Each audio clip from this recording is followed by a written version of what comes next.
Good morning class. Last period में हमने आपको मृदा वाले चैप्टर के क्वेश्चन आंसर कराए थे। कुछ क्वेश्चन रह गए थे जिसमें से लास्ट अगला क्वेश्चन है, रज़िया ने खेत में अंतः श्रावण की दर से संबंधित एक प्रयोग किया। उसने देखा कि उसके द्वारा किए गए मृदा के प्रयोग में 200 ml जल को अंतः श्रावण करने में 40 मिनट लगे, तो अंतः श्रावण दर की परिकल्पना कीजिए। तो इसे हल करने के लिए हल करेंगे। तो दिए गए इसमें पानी की मात्रा है 200 ml, अंतः श्रावण में लगा गया है समय वो है 40 ml।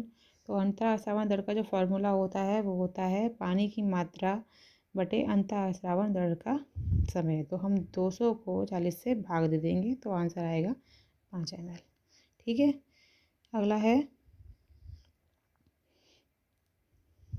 क्वेश्चन है आपका।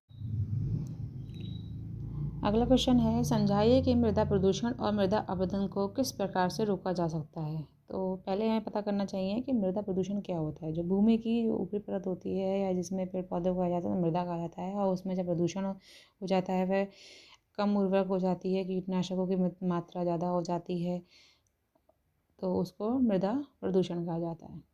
मृदा अपरदन का अर्थ होता है कि जब बहुत अधिक बारिश के कारण या जल बहाव के कारण पृथ्वी की जो ऊपरी परत होती है वह बह जाती है और पानी के साथ, तो उसकी वजह से पृथ्वी की जो उर्वरक क्षमता होती है वो कम हो जाती है और उसको मृदा अपरदन कहते हैं।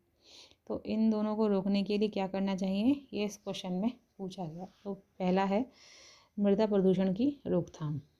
तो इसमें सब क्या करेंगे, जीवनाशी रसायनों के प्रयोग को परिसीमित कर समन्वित कीट प्रबंधन प्रणाली को अपनाया जाए। रासायनिक उर्वरकों के स्थान पर समन्वित पादप पोषण प्रबंधन से मिट्टी के मौलिक गुण को कालांतर तक विद्यमान रखेंगे। यानी कि रासायनिक उर्वरकों के स्थान पे हम खाद, जो आपकी जैविक खाद होती है उसका प्रयोग करेंगे।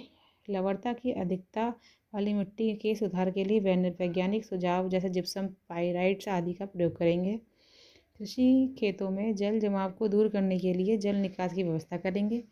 वन का कटाव पर प्रतिबंध लगाकर मृदा अपरदन को रोकेंगे, क्योंकि जो पेड़ होते हैं उनकी जड़ें जो होती हैं वो मिट्टी को बांधे रखती हैं।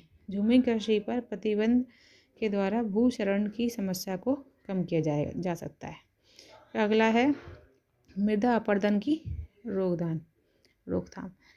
तो पेड़ों की जड़ें मृदा को कसकर बांधती हैं। जो पेड़ होते हैं, हमने अभी बताया को, जो पेड़ होते हैं उनकी जड़ें जो होती हैं वो मिट्टी को बांधे रखती हैं, उससे मृदा अपरदन नहीं होता है। मृदा अपरदन से बचाती हैं। पेड़ों की कमी के कारण मृदा अपरदन होता है, इसलिए हमें अधिक से अधिक पेड़ उगाने चाहिए। मृदा अपरदन को रोकने के लिए ज़्यादा से ज़्यादा पेड़ लगाएं और पेड़ों की बेवजह की कटाई रोकें। सभी स्टूडेंट इसे अपनी कॉपी में नोट करें। Thank you.